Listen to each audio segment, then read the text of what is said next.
Hi. Hi, Engineer Irvi. Kamusta po? Morning. Good morning, sir. Yes. Right. Ayan, sir. We are grateful that you allowed us to have this personal interview with you. In fact, we are more than thankful. Despite of your busy schedule, you gave us your precious time for having this brief interview. Sure. Very much welcome. Okay. All right, sir. Shall we start? Yes. Okay. First off, can you please introduce and tell us about yourself? Okay. I'm Engineer Irvi Kaunka. I'm a registered civil engineer, and likewise, I'm a registered master plumber. Actually, I have two licenses. Yeah. Oh, dami mo din palang profession, sir. Okay. Can you share with us what are the different things you're doing, say, in your professional career? What do you do exactly? Okay. Well, as a civil engineer, normally we do have a notion that we supervise mainly construction, let's say buildings, but most importantly, being a civil engineer, actually we have several branches or field of expertise. Mhm. Actually, marami. If I'm not mistaken, siguro mga at least five. We, as civil engineers, meron kami sa project management, design, structural design, meron kami sa soil or geotechnical, meron kami sa water engineering, meron din kami sa uh, what they call this, process, and meron din kami sa environmental part of which. So, marami kaming field. But sa akin, sa company namin, I'm actually the chief technical officer. What I do mainly is I evaluate the technical aspect of specific projects, either kung ito ay ibibid pa or ongoing. So, specifically sa akin lahat dumadaan technical reviews. Kung materials man yan, let's say kung sa management, all documentary requirements, and sa what they call this, mga equipment na kailangan namin i-install, and likewise, pag during construction or sa project, yung coordination mismo ng mga relevant engineers naman doon sa site. So, that's my role actually. So, one of my roles. But mainly, kung nasa office ako, office works, yun puro documentation. And for this documentation, for example, sa implementation na pag nasa site, I have to do or to check.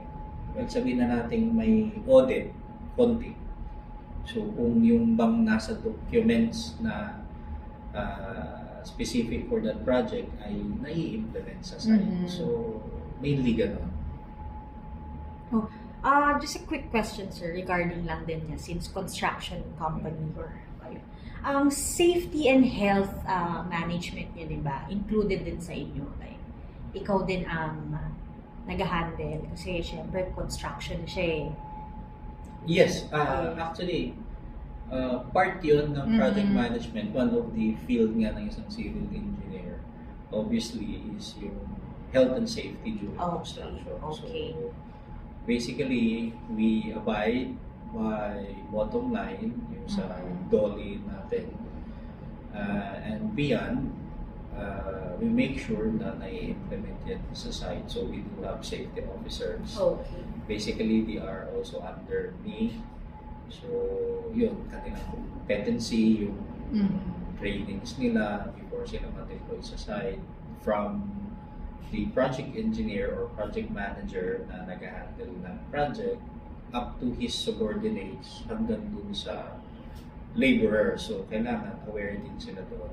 Very good question actually. So, normally pag nasa province, hindi gaanong what do you call this? Hindi gaanong pinapansin ng health and safety. But here sa Metro, I'm not saying bias, but here sa Metro medyo strict ang compliance. Yes. Be it private contracts or government contracts, talagang may higpit sa health and safety dito sa NCR. Yeah. Okay, that's interesting to know, sir. So, when you're in your field or at your project site, engineer, can you please share to us some of the challenges you have encountered and what steps or actions have you initiated to resolve and overcome these challenges? Challenges? Yes. Kahit sinong tanongin mo siguro, challenges, marami. Madami. Obviously, sige, let's cite some examples. One, kung sa office, main challenge actually is sa procurement. Procurement meaning yung pag-initiate mo ng pagbili ng gamit. We do have a pool of suppliers. Siyempre nationwide din yan, but more or less dito lahat sila sa Manila. That's one challenge, yung pagbili, number one, ng mga materials na gagamitin sa project, and yung budgeting. Ang challenge namin doon is, syempre when you do have a project, may timeline tayong tinitingnan, so may schedule. So kailangan nating itama yung schedule natin that we promised dun sa client while engaging dun sa mga suppliers natin that they would meet also the timeline, deadline na kailangan natin so that we could comply dun sa schedule na hinahabol natin or ina-attain natin. So, ang challenge doon is not all the time suppliers could provide you with the materials that you procure or binibili sa kanila dadating sa iyo on time. Especially nasa water industry company namin, so yung mga valves, fittings na yan, hindi yan yung off-the-shelf parang nasa hardware ka lang, bibili ka, bibili mo. Hindi kasi kailangan niya ng lead time, earliest yan, 2 weeks. And the maximum, it could even reach up to, 3, 6 months, 4 months, ganun katagal yun. Because we do import several water equipment sa mga several projects namin. Yun ini-incorporate namin dun sa timeline na sinasabi sa client. So that's why challenge on me personally is once we start the project or even before starting the project, syempre alam na namin kung ano mga i-import namin na gamit or bibilhin, especially coming from abroad, itong mga equipment na to. We do have also ideas or knowledge kasi may mga principals kami, we contact them beforehand. Ano yung lead time na kailangan nila so that we could incorporate it. So the challenge is, mamimit ba nila? Kung hindi nila mamit, we do find suppliers in order to resolve. So yun, kailangan namin ma-push yung supplier na i-deliver nyo ito on time para pagdating naman dito, may customs pa yan, something gano'n.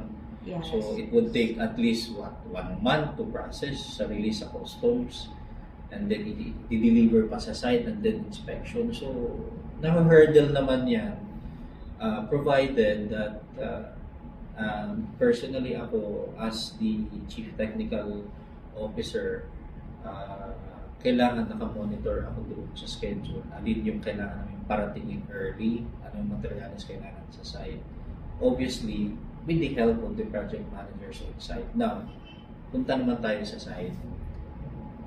Let's say specific project namin is water treatment plant. So, malaking project siya.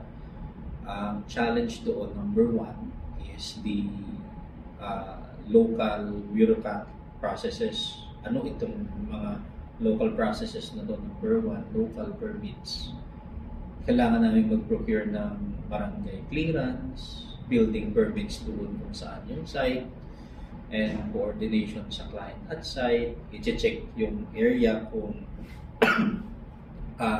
feasible ba siya, matadaanan, ano yung mga challenges.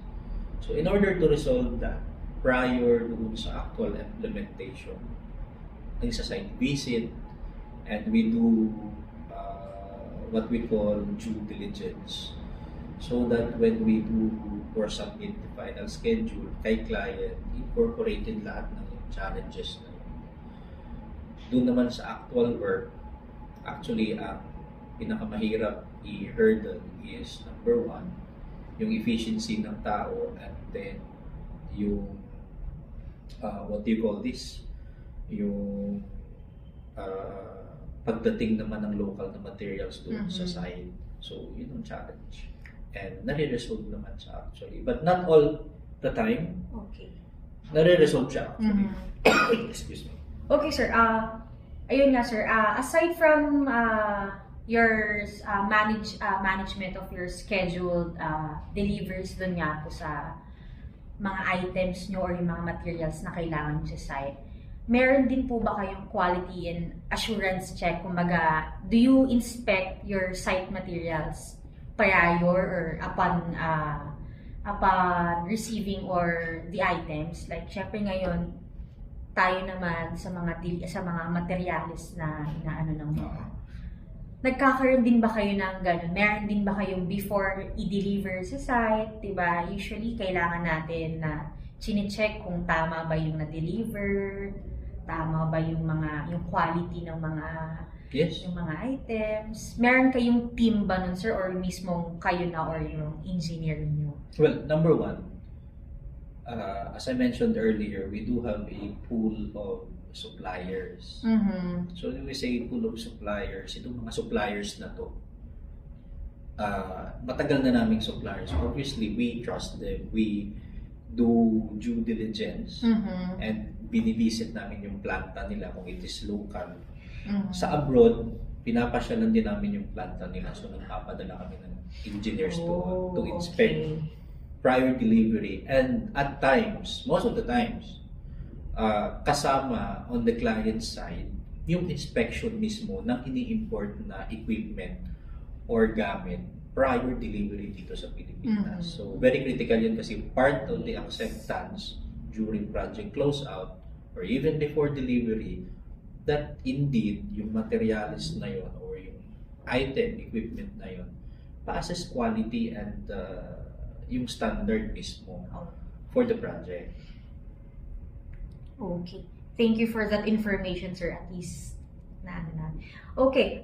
We would like to ask you, despite your busy schedule, may we know if do you still have time for any other activity outside work? Let's say, do you play any sports or what are your hobbies? Yun lang. Well, hobbies, yes. Actually, I do play sports. I play badminton in my spare time. So mag-imagine ka, the whole day nasa office or nasa site. And then pagdating ng off work, pag wala ng work sa gabi, normally doon lang nakakapag-relax. So actually, I spend time sa bahay, with my wife. And then, kung hindi man, nasa badminton court ako, kaya kung naglalaro kayo, badminton tayo. Anyway, yes, I do play sports. And it's good na you balance your work and then yung personal life mo para hindi ka naman sabihin na natin puro lang work. So medyo baka mamaya toxic na sa sarili mo yung work mo. You should balance your schedule as well. Yeah. Tama ka dyan sa engineer. So, engineer, we would like to spend much time with you as we have many motivational and inspirational things learned from you. However, we are more than grateful for this brief time with you to share with us. Can you please share to us, kumbaga, looking back in your college days pala, sir, or your high school days, bakit engineer? Bakit civil engineering? Yeah. In what point in your life na-realize mo na, gusto kong maging engineer? Gusto kong maging civil engineer? Okay. Well, actually, hindi civil engineer ang pangarap ko dati. Mm-hmm. Pangarap ko dati, well, pilot.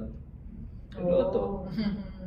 Kasi syempre, nung bata ako, kami, kasama yung mga kapatid ko, nakikita namin aeroplano dun sa bahay, dumadaan. Someday, magiging piloto ako.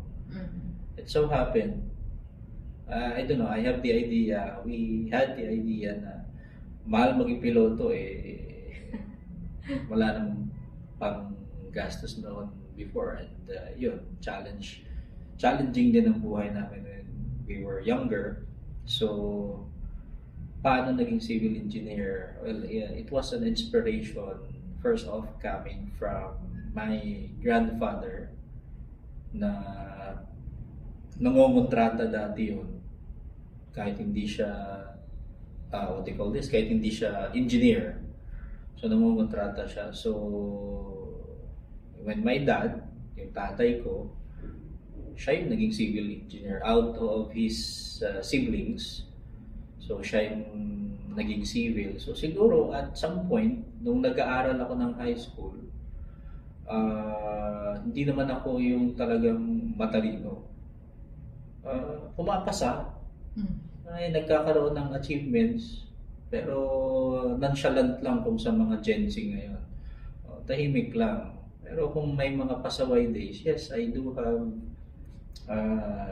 pasaway days during my high school times. But I always make sure that number one, compliance sa school. The term compliance, kasi hindi naman ako nakikipag-compete talaga during my time ng high school.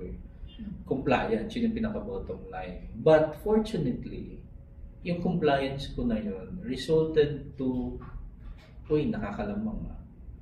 So not really bragging na nagkaka-award. No. Actually, during my time, parang ganun lang. Wala lang. Magulo din ako nung high school So hindi naman ako puro aral lang. And when I was in college, so yun, pinursu ko na yung engineering. Actually, nagkaroon pa ako ng what they call this, parang doubt kung civil ba or either electrical. Kasi nung my time, sumikat yung ECE. Unfortunately, parang hindi kasi ako ganun kagaling sa electrical So, maigi nang makuryente ako. Parang wag lang. So, well, I pursued civil engineering until now. Yun, civil engineer. Thanks to the inspiration I got from my father and obviously from my grandfather. And yung mga kapatid ko, well, my older brother is a professional mechanical engineer. Yun, mas mahirap yun. And yung bunso namin, he's a high school teacher. Math. Siya mahilig sa math. So, yun. Ako, the engineer. Anyway, yes. Okay, engineer. One last request. Can you share to us a message or maybe your personal secret on how to become a successful civil engineer? Personal secret. Actually, there's no secret naman for first off, I would say hindi ko pwedeng sabihin na successful na. Marami pa namang gustong mangyari or maganap. But I would say na I had the experience and accomplishments na pwede kong sabihin na, one down or yes, na-achieve ko to or I experienced this one, ganon. But I would say siguro sa mga kabataan ngayon sa high school, remember, when we were young, iba yung henerasyon namin. We all had it or learned it the hard way. So ngayon lahat meron ng internet, you have all the access, you have all the information. Kung mag-aaral kami, we go to the library physically. Hindi pa updated yung mga books noon, nag-aagawan pa kami sa mga encyclopedia during high school. And sa mga resource materials, nag-aagawan pa kami. And fortunately sa inyo ngayon, so I would say na if you have the opportunity to learn, or you have the opportunity to go to school, huwag niyong sayangin. So number one, well, I'm not saying na you should be religious enough. You put Him, God first, and then all the rest follows. And surround yourselves, making friends na makaka-build up sa potential mo, sa direction mo. But if you surround your friends with, if you surround yourself with friends na magpo-pull down sa'yo, umiwas ka na doon. So I would suggest na surround yourselves with good friends that would motivate you to do better and to be the best version of yourself. Kayo high school, kayo ngayon. So I think mas maganda na active yung group ninyo. And you experience all sorts of things while you're in high school. Kasi when you're in college, siguro magagawa niyo pa yung mga bagay na yun. But basically, that's where you prepare yourself long term sa career ninyo, kung ano yung gagawin niyo na talaga sa buhay ninyo. So, number one, mag-aaral kayo mabuti, and remember to respect your elders, your parents, and don't forget your professors or your teachers. Kasi sila yung stepping stone. They are part, yung mga teachers natin, they are part of your growth. And obviously, ako personally, you have to look back at them and say, kung professionals na kayo someday, kung saan man kayo lubalog ng mundo na pagpad, and you're doing great, you say to yourself, dahil may teacher akong ganito, hindi ako pinabayaan or something, or ginaid akong ganito, so I'm very thankful. And to the people you meet during your whole career, your good people that motivated you don't forget them. From time to time, you say hi or ganon. Gaya na sabi ni Rizal, kailangan mo daw lumingon sa pinanggalingan para malayo mararating, di ba? Layo. Anyway, so yun. Be a better version of yourself, better from today, and much better for tomorrow. So, yun. Laban lang kahit anong dumating. So, yun. Again, sir, we really appreciate your time. Yes. Thank you very much for this interview, and we shall take this brief experience that you have shared with us very positively. This will boost our confidence and motivate us to do better and become successful one day, like you, Engineer Irvi. Thank you very much. No, the pleasure is mine, and thank you very much. And I hope this would inspire young minds to para magsikap and play fair. All right. Thank you again, Engineer. Thank you. Bye.